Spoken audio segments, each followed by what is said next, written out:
Lamoille County was the last of the 14 counties to be created here in Vermont. That happened back in 1835. Nowadays, Lamoille County counts on recreation for 44% of its jobs. Mount Mansfield is at the center of this county's tourist-driven economy. Stowe was originally a farming community, but the mountain and some mineral springs helped this town become a noted summer resort in the 19th century.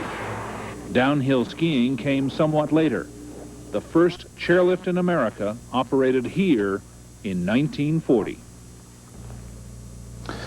Good evening, I'm Marcellus Parsons, and this is the Channel 3 News for Monday, the 10th of December, 1990. We are on the road again, the second stop on our trip, celebrating the bicentennial of Vermont. We are looking at this state, county by county, and Lamoille County is our second stop. We are focusing on this county, and we are starting here at the Helen Day Art Center in Stowe. Like many things in Lamoille County, this building was built for another purpose. It has been adapted to meet changing times and changing needs. This was the Stowe High School. Now, thanks to one of the tourists who decided to invest his money as well as his time in Vermont, this is one of the cultural centers of this community and this county. It is brightly decorated for the Christmas season. The Helen Day Arts Center has just opened its 10th annual Festival of Christmas Trees.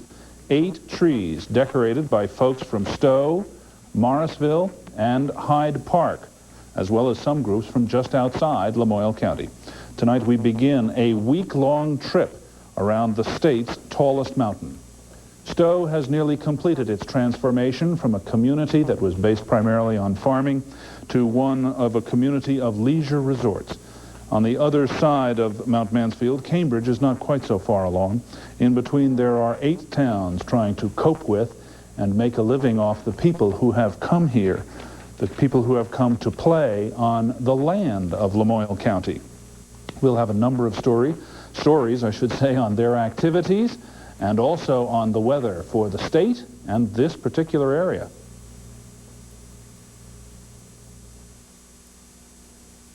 It is cold here now. Now, earlier in the day, the temperatures were generally in the upper 30s and low 40s. Those temperatures have been tumbling ever since, though, as cold air has been pouring in from the north. Right now in Stowe, we're looking at about 22 degrees. We'll have more on the weather with the forecast, and we're also going to be talking to Bob Snow, the snowmaker in Stowe. Marcellus? Thank you, Sharon. We will check on the rest of our stories from the bicentennial county, Lamoille County, right after we first check in with Will Michael in Burlington, who will tell us what else is going on around the state of Vermont today. All right, Marcellus. In the top of the news tonight, a Burlington woman has been charged with murder for fatally stabbing her husband. But she claims her husband had beaten her for over 10 years and claims it was a case of self-defense. Brian Joyce has our report. I always go around doing things like that. Police claim that Jill Sorensen admits she stabbed her husband, Wayne, once last night with a kitchen knife here in this apartment they shared on Riverside Drive in Burlington. The knife pierced his heart and lung. He died about an hour later. She claims it was self-defense, but police claim it was second-degree murder. He started laughing, calling her names, and stuck out his chest, essentially, and said something to the effect that she didn't have whatever it takes to do it, and... Wayne had 4 convictions for beating Jill and her 2 sons since they all moved to Burlington 3 years ago. Her sister and son claim the beatings actually go back 10 years, and Jill only took Wayne back out of pity after he was diagnosed with AIDS. I think him having AIDS had scared him, and I think that's why he's gotten even more violent. Punch her, slap her, throw around, pull her hair. A history of abuse in and of itself does not give one the right to kill another. Family members say Jill Sorensen has never tested positive for AIDS. Sorensen was ordered held on $10,000 bail pending trial. Brian Joyce, Channel 3 News, Burlington. One of the 2 men arrested last Thursday in a huge federal machine gun case was back in federal court today, this time for a bail hearing. 33-year-old David Van McKelby of Brockton, Massachusetts, was arrested Thursday after a 3-month federal and state investigation. He and Robert Carter of Newport, Vermont, were arrested in Morrisville. There, the 2 allegedly bought 87 machine guns with a falsified gun dealer's license. It is the biggest cache of guns in New England. Van McElbee's bail was set at $10,000 today in federal court. Carter will be there tomorrow. A Plattsburgh man was arrested this afternoon as he was stealing what he thought was more than $100,000 in Canadian money. 28-year-old Hekmat Gandhi was caught taking what turned out to be $50,000 in American currency. That out of a trunk from a car belonging to the Durham Exchange and the parking lot of the Champlain Mall South. Police say the arrest is the result of a 3-week undercover investigation. Gandhi is charged with grand larceny and conspiracy. He is being held without bail pending a hearing. Stay with us. We'll be bringing you much more news, including these stories on this Monday evening. Vermonters are arriving in Saudi Arabia, 3 weeks of training. And Burlington's mayor predicts the city will weather the recession better than other places. We'll have those stories and the rest of the day's news, weather, and sports when we come back.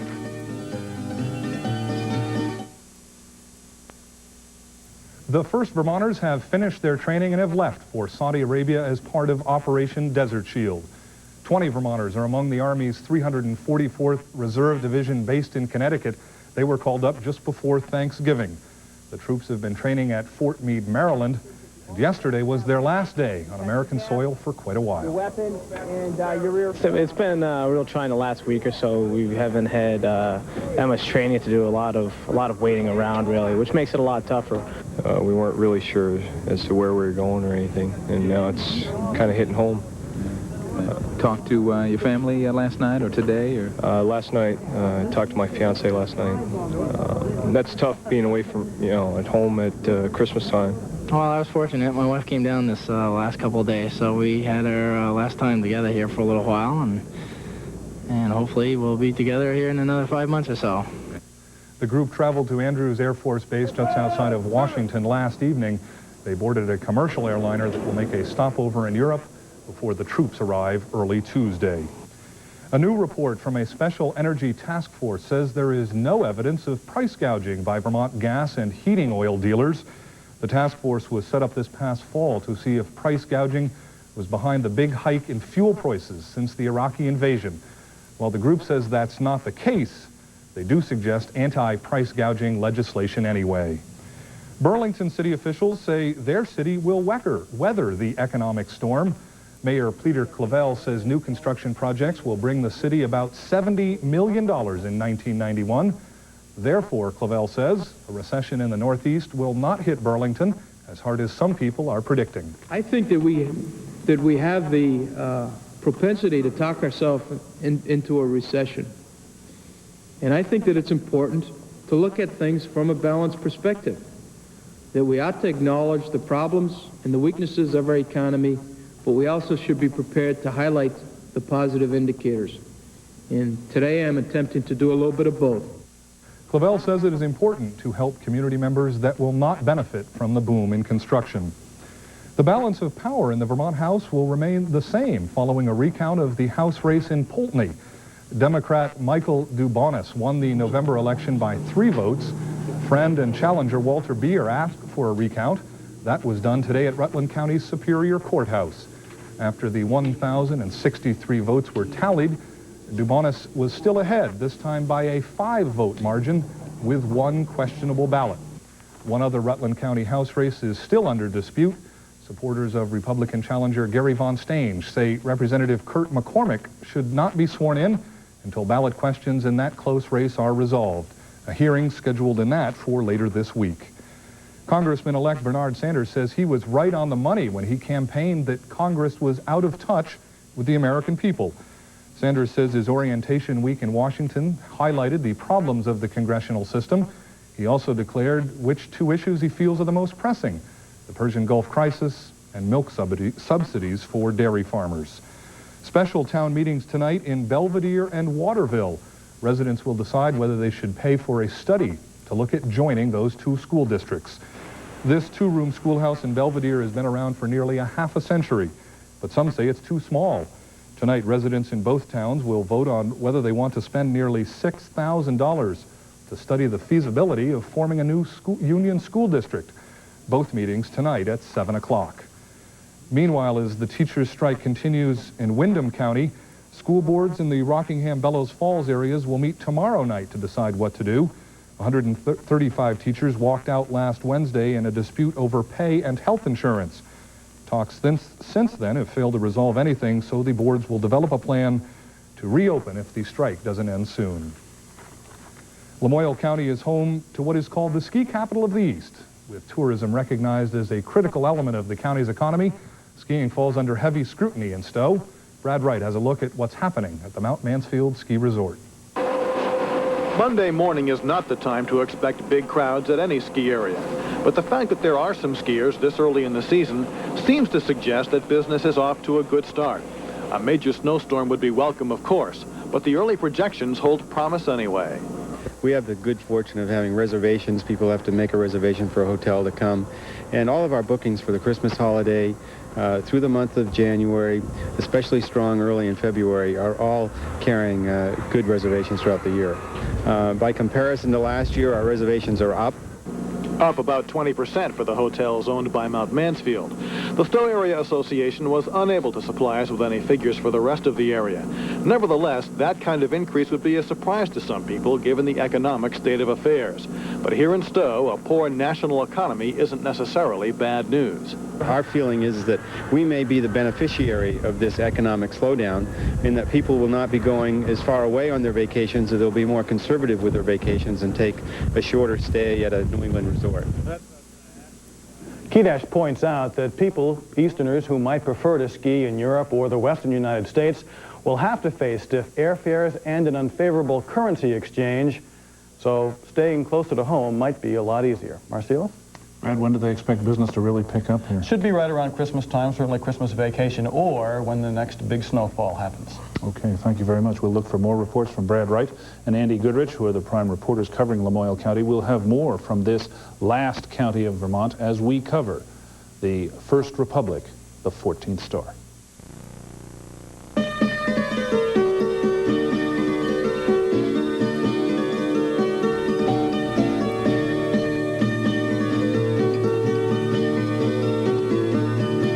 Republic 14th Star is brought to you tonight by Blue Cross Blue Shield of Vermont, your friends and neighbors working hard to ensure that all Vermonters have access to health care coverage.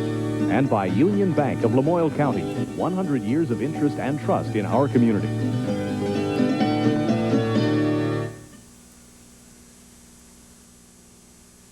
This is Tim Lewis. The Helen Day Art Center was originally built as Stowe Village's new school in the 1860s.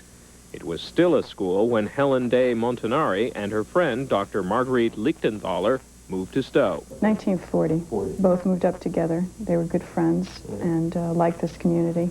They were both from Wellesley, Massachusetts, and she was a doctor in this community for many years, known as Doc. She actually practiced as the school doctor in this building, which was a schoolhouse, the old high school, built in 1863. Helen Day died in 1955. Leaving a $40,000 trust fund for a local art center and library in the keeping of her good friend, Doc. The money was very well managed by Dr. Lichtenthaler, and over 20 years it grew to be able to provide enough to renovate half of the building and get it going. Other funds were raised to install the Stowe Free Library on the first floor. The Helen Day Art Center is a community art center, and our focus is to provide the fine arts, visual arts.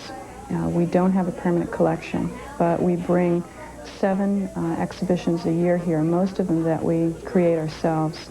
And we bring in over 5,000 school children a year from North Central Vermont to visit the shows, and we have workshops for them, and that supplements their art program in their classrooms.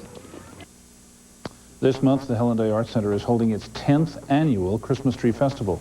Christmas trees like the one decorated in the other room and around us here.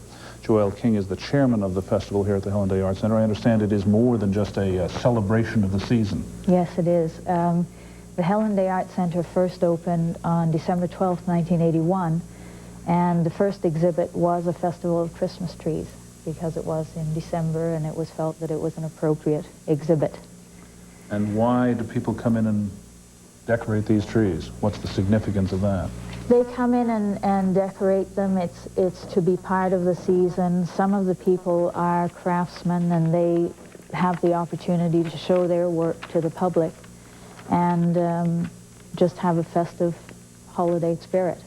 Any particular representation here from any particular towns in the county?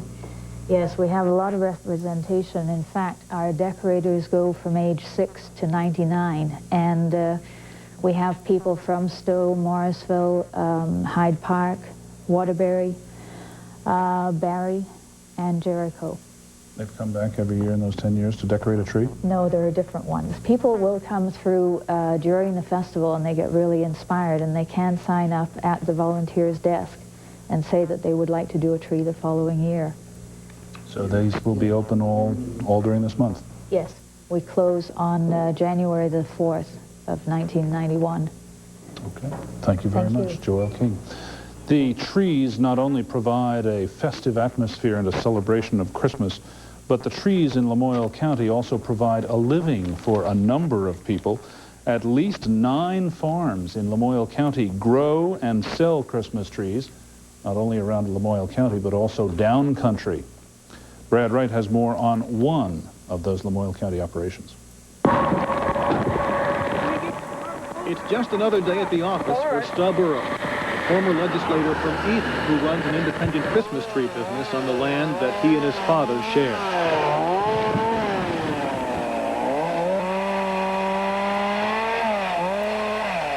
It's been a learn-as-you-go experience for Stub. Thought I was going to make $1 million when I started planting these trees. Look at that thing. Not worth a dime. Stub and his dad, Ernest Sr., also harvest small branches from the trees for use in other Christmas decorations. He spends a lot of time in the woods, and he loves that part of the job. Still, it's a hard way to make a living. They tell about the big bucks you get for Christmas trees. Well, I haven't ever found the market. I've been in it 30 years this fall. Then you got to truck it, you got to pay taxes on the land. By the time you get done, well, you keep one jump ahead of the sheriff, you're lucky. Once the trees reach the barnyard, they're in for processing. The trees are strung up through this baling machine, which shrinks them so they can be more easily stored.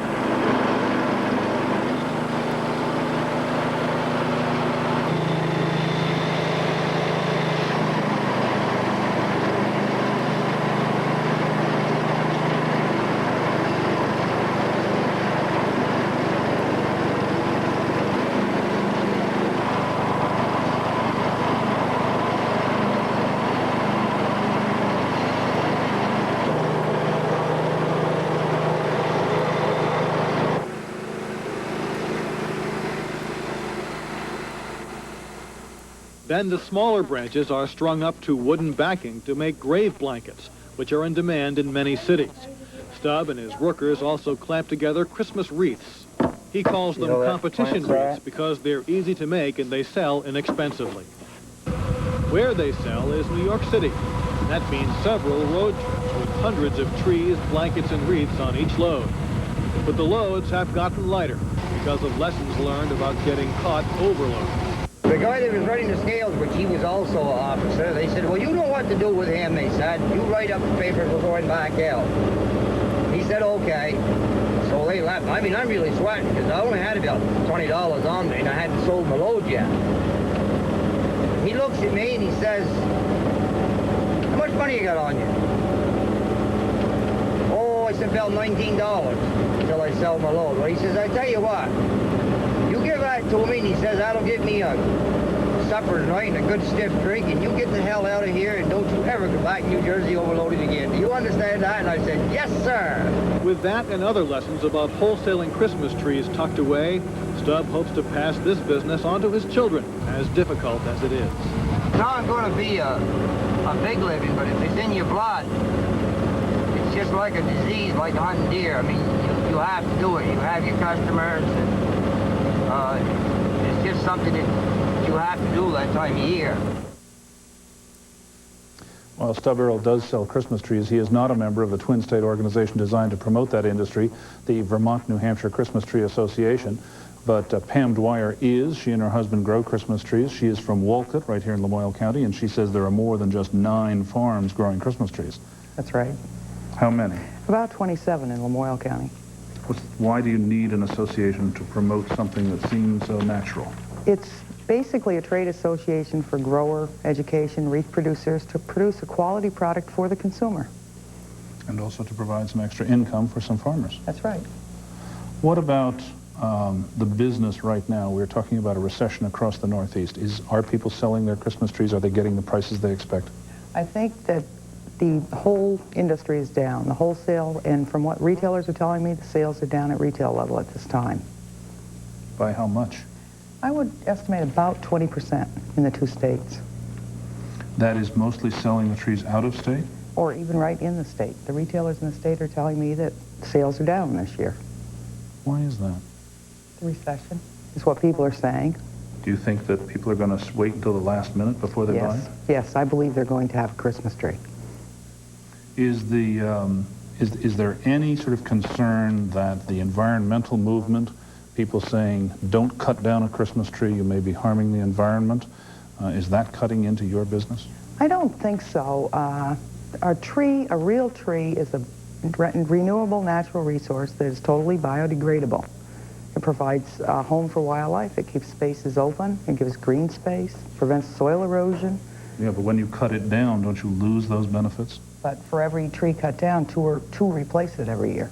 And the plastic tree you can use over and over again, to be the devil's advocate. But when that tree is no longer any good, it becomes a solid waste problem. It's made from metal or plastic, made in Taiwan, Korea. Doesn't help the economy of this country or this state. Buy Vermont. Buy Vermont and buy real. Have we solved the problem of getting rid of the tree in, middle of January? I think so. You can mulch it. Because it's biodegradable, or you can put it out, put suet and stuff on it for the birds. You can cover your rose bushes with it, or just return it to nature. Okay. Thank you, Pam Dwyer of the Vermont New Hampshire Christmas Tree Association. The Christmas tree is an image, obviously, representing a part of this holiday season. Images are a crucial part of the tourism industry, and they can spell trouble if the images stray too far from reality. We'll take a look at some of the images and the realities of Lamoille County when our bicentennial coverage resumes. This is Brad Wright. Lamoille County covers just 476 square miles. Only Grand Isle County is smaller.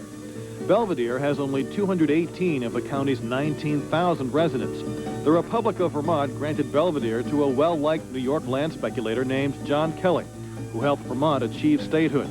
It's thought Kelly named the town after a beautiful lake in Ireland. Cambridge, on the west side of Mounts Mansfield and Sterling, spans the highs and the lows of the county. The Lamoille River traditionally makes a swollen springtime rush over Route 15 near and in Cambridge Village. Its broad main street once hosted training sessions for the local militia. The village of Jeffersonville sits along the Brewster River as it tumbles down out of Smuggler's Notch.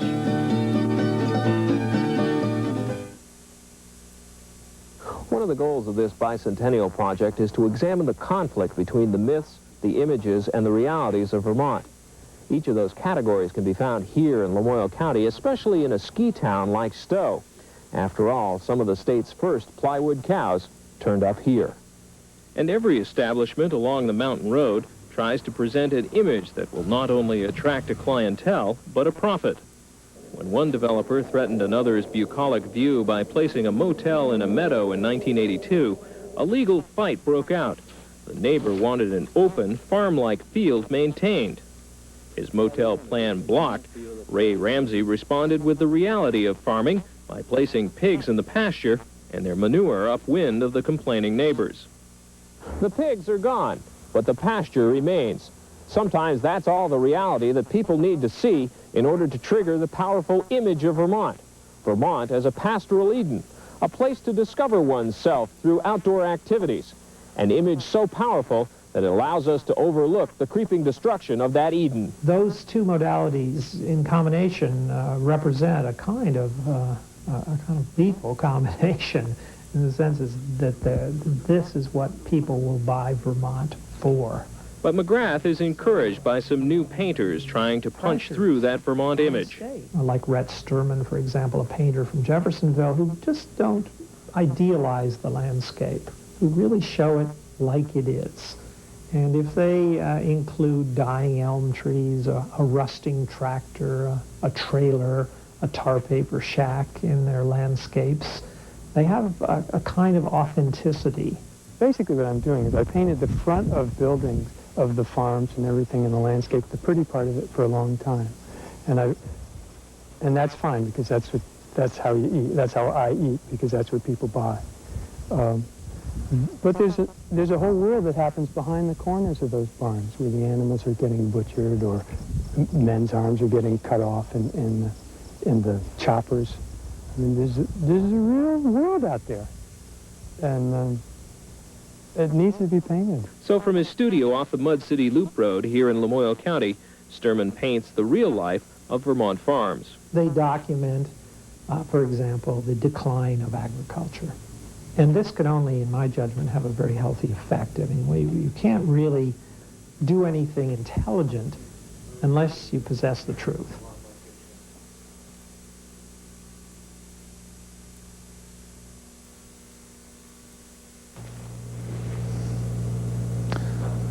Unlike the traditional barn that is illustrated in the quilt behind me here in the Helen Day Art Center, a round barn was considered a real innovation in the dairy industry back around the turn of the century. And Brad Wright found a round dairy barn here in Lamoille County that is also home to a rather unique collection of antiques. One of the most interesting tourist attractions in Lamoille County has no gift shop and no place to park a tour bus. It's one of just 5 round barns left in Vermont, and it's still in use today at the Morrisville farm of Earl and Arlene Welch. It makes us feel our roots, and the family loves it. You know, that it's a thing that ties our family together. The construction of this barn is largely responsible for the makeup of the Welch family as it is today. In 1916, building a barn was a massive project. So while all of the adult members of the family worked on it, a young woman named Grace Chafee helped with the household chores. It was then that she met the young man of the family, William Welch. And by the time the barn was finished, there was quite a romance from the young woman and the young Mr. Welch. And those were the people that became Earl's parents.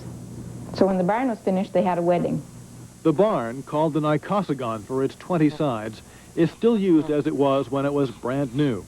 The round design saves labor because hay and feed is wheeled onto the second level and pitched off into the middle as needed. Only the silo remains unused. Tourists stop in at least once a week just to satisfy their curiosity.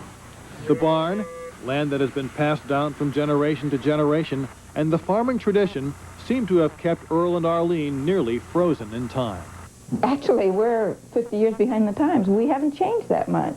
The rest of the world goes on, and we kind of stay simple and easy. Consistent with that approach to life is Earl's one hobby, an impressive collection of antique milk bottles, largely from old, defunct Vermont dairies. The different shapes and sizes show a wide range of style and commercial appeal. Very pretty bottle here. This is a St. Albans West Side Dairy. This is a cop face. It's really rare. A cop face? Yes. The face of a policeman? Yep. Right. See how it compares to, this is a baby face from Windsor, and you can compare the 2 faces. This is a baby face. Why did they put those faces on there? Well, just one more way to make kids love milk. Why milk bottles? I mean, you're a farmer. You've probably seen plenty of milk in your time. Yeah, I needed a hobby, I guess, and it just seemed like a good thing to do. Get you out talking with people and going places. The first bottle in this collection was from the United Farmers Co-op. Earl's dad was a charter member. The rest is history. Brad Wright, Channel 3 News, Morrisville. This is Catherine Hughes. Eden was supposed to be a peacetime Valhalla for a group of Vermont's Revolutionary War soldiers led by Colonel Seth Warner. But the 42-year-old Warner died the day after Christmas, 1784. He and the 72 others on Eden's charter never did get to settle in their town. Eden was finally settled in 1800. Although the rough and mountainous terrain was deemed picturesque because of the numerous ponds and rivers, it wasn't until after the Civil War that the population peaked at 900. The census is just now staging a comeback as second homes spring up around Eden's scenic lakes.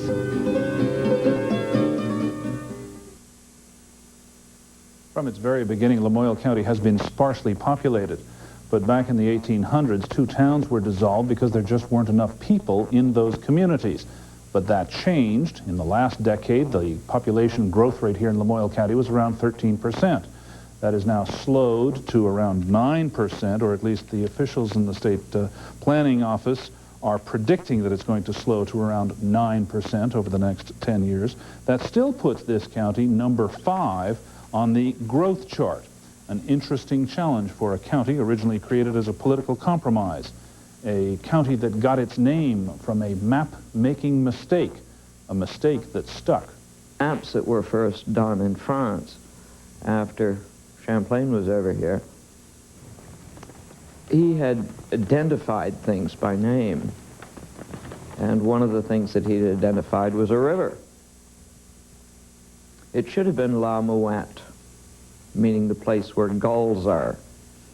But if you don't cross those T's, it comes out Lamoille. I have never found any other explanation than that, and certainly that map that doesn't have the T's crossed exists. So I think it's an orthographic happenstance, which is real fun. There is no other Lamoille in the world anywhere.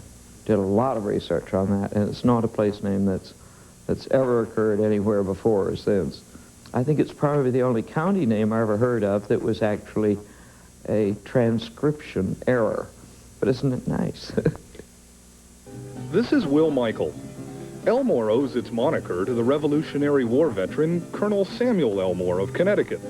The Elmores moved to their new land in Vermont in 1790. A dozen folks were here a year later. Nowadays, just over 400 people make their homes in the shadow of Elmore Mountain. They send their youngsters to the one-room school near the shores of Lake Elmore. Hyde Park became home for Bunker Hill vet Captain Jedediah Hyde. The Hyde family moved north from Connecticut, spending time in Paulet and Pulteney before moving here. Hyde Park became the county seat when residents chipped in and built a courthouse and a jail quicker than other towns in the new county back in 1836. Sharon Meyer has come in from the cold, or it was kind of cold out there, wasn't it? To the warmth of the interior, the Helen Day Arts Center. It is warm in here. I understand you've been talking to a lot of people. That's right. And one of them, perhaps the man in Lamoille County with the most appropriate name for his job? I think so. We're not the only ones that make fun of him about his name either. We're talking about Bob Snow, the snowmaker in Stowe.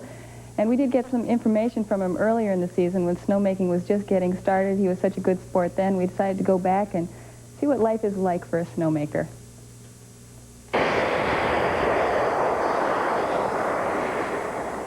Ski areas and Mother Nature haven't exactly been on speaking terms so far this season.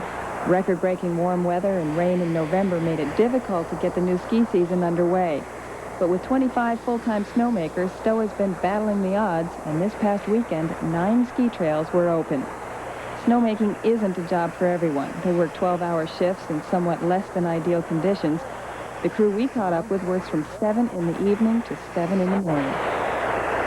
It's not real fun to be out here when it's windy. I mean, tonight it's pretty nasty out here tonight. It's a little cool, and it's not that fun to be out here. But then when it's 20 below and there's no wind and there's a full moon, it's real nice being out here. You'd have to be the kind of person who can appreciate the harsher side of nature.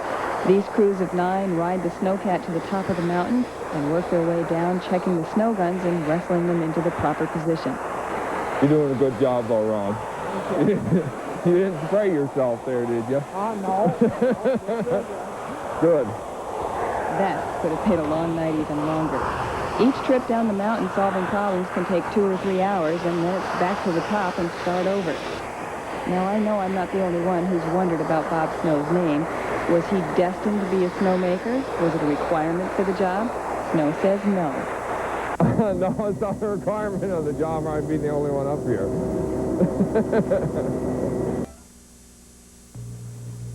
Well, we did pick up a few flurries around the area, and actually some snow showers produced a couple of inches in some of the mountain areas.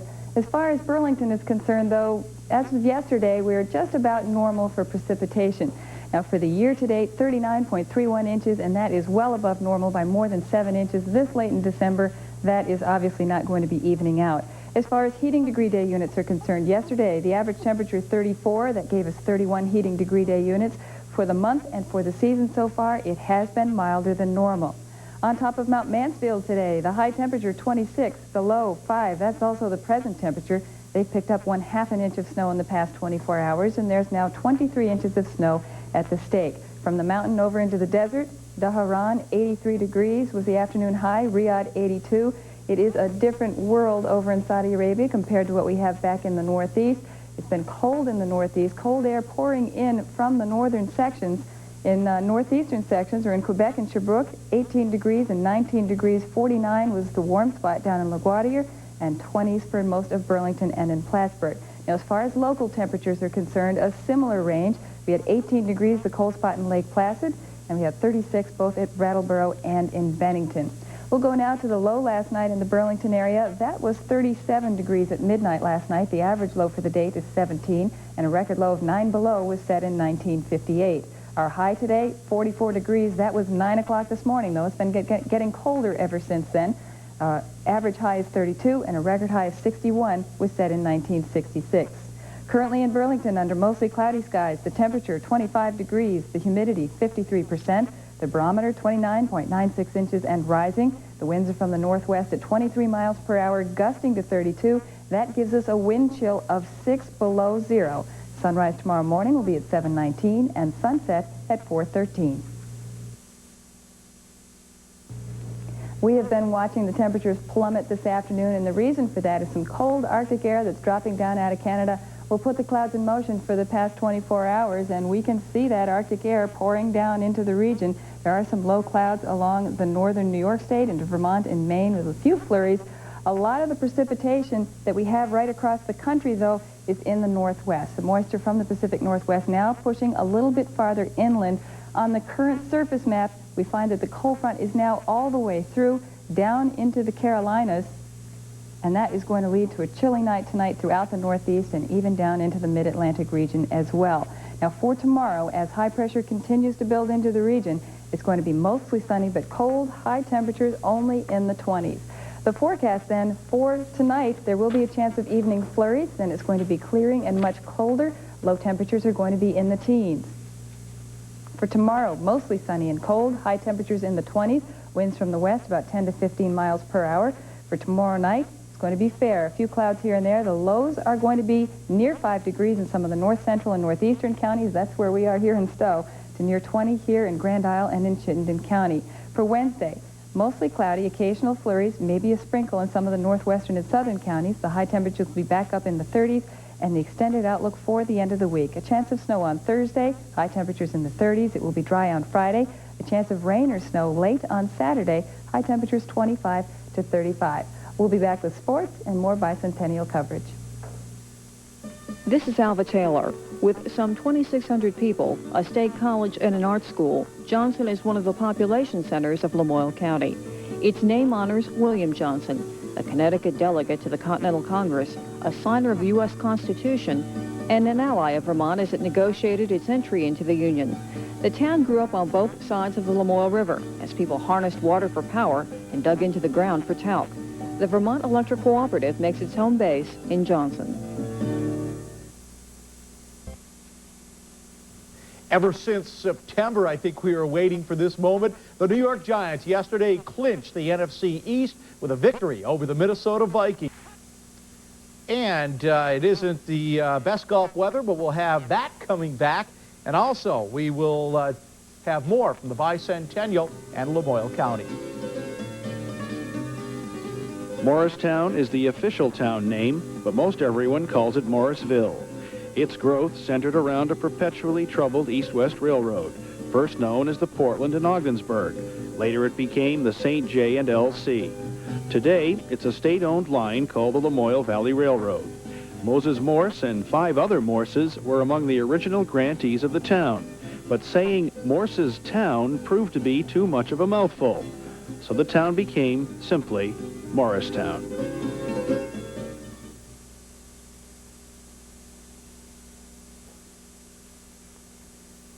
After back-to-back losses to the Montreal Canadiens, the Boston Bruins were in the mood for some different competition. The Buffalo Sabres were just what the Bruins needed.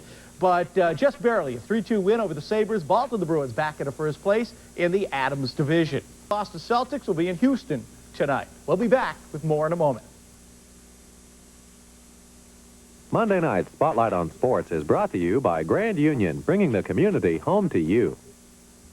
Grand Union is the store to shop for garden fresh produce that's triple inspected for quality and terrific Red Dot specials, like Pepsi-Cola soft drinks 2-liter bottles, 79 cents with coupon plus deposit. Seal Test ice cream, half-gallon containers, $1.99. Minute Maid fresh orange juice, half-gallon containers, $2.19. And Quaker instant oatmeal, 12 to 16-ounce packages, $2.19. Terrific Red Dot specials and garden fresh produce. Freshness at Grand Union. Well, the Channel 3 Spotlight of Sports has been able to shine on some different activities since last summer. And our quest for the unique and unusual, Bill Crony and photographer Steve Longchamp were on the road this week, where they met some people with a lot of pull. If you ever wondered just what competitive rowers do to stay in shape in the off-season, the answer is simple: row without water. And in the second annual Northern New England Indoor Championship Regatta, rowers were in action in 8 different classes at the Waterbury Elementary School gym this Sunday. Well, we had 60 people show up today as opposed to 30 people last year. We held the event too early last year, and a lot of the class rowers were still on the water, so they couldn't attend. This year, we moved it up a little bit into the middle of the winter. Everybody's going to use it for a training to see how they're going to do at the Worlds, MITs, during February. So this is a great springboard for them to see how their training's going. So we had a lot of class acts show up today. The machines used, called Concept 2 ergometers, combine exercise and high technology to let the rowers experience a complete workout and keep track of their efforts at the same time. And on top of all that, a local angle of interest is that the Concept 2 company is located in Morrisville. Avril London, the world record holder in the 50 to 60 age group, described how the machines stack up against rowing on the water.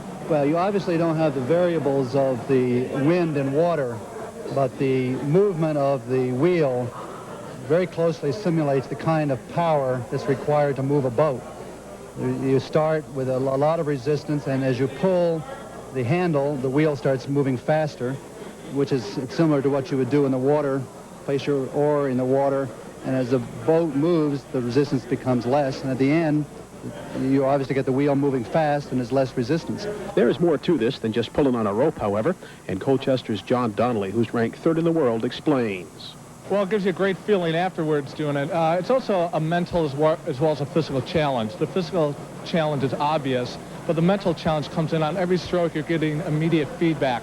You know exactly where you are, how far you're pulling, and that starts to play on your mind a little bit, and sometimes it's really easy to talk yourself out of not performing at your highest level. So it's a real good combination of a physical as well as a mental challenge. But age, size, and gender really have no bearing on this sport. Just ask 72-year-old Gertrude Lothar from Montpelier. It just, I don't know, it just makes you feel good. I guess you could say that the reason these competitors use the machines in the winter is that the time to raise the anchor is a way off. Bill Crony, Channel 3 Sports, Waterbury. All right, and that's going to do it on our Monday night Spotlight on Sports. We'll be back to Lamoille County momentarily. This is Bridget Berry. Stowe can claim Mount Mansfield's tall nose and forehead, but the peak's top point, the chin, is actually an underhill. The mountain helped start Stowe's tourist economy in the 1860s. Now some 3,000 people live in the so-called ski capital of the East.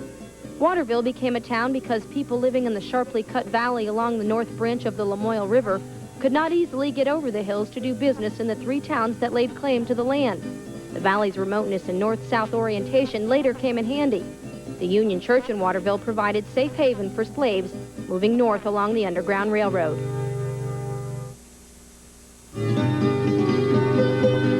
First Republic 14th Star has been brought to you by Union Bank of Lamoille County, 100 years of interest and trust in our community, and by Blue Cross Blue Shield of Vermont, your friends and neighbors working hard to ensure that all Vermonters have access to health care coverage. The Problem Solvers. This is Natalie Borok. Wolcott was named to honor General Oliver Wolcott of Litchfield, Connecticut, a signer of the Declaration of Independence. Only George Washington was held in higher esteem than Wolcott by the Allens, the Chittendens, and other early Vermont leaders who came north from Connecticut. With roughly 1,000 inhabitants, Wolcott has been known this century as the home of some very eclectic merchants.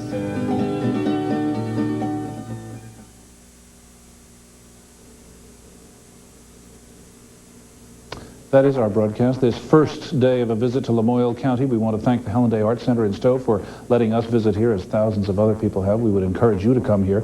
Tomorrow night we'll be in Morrisville. We hope you will join us. For all of those on the road and back in Burlington, I'm Marcellus Parsons. Good night.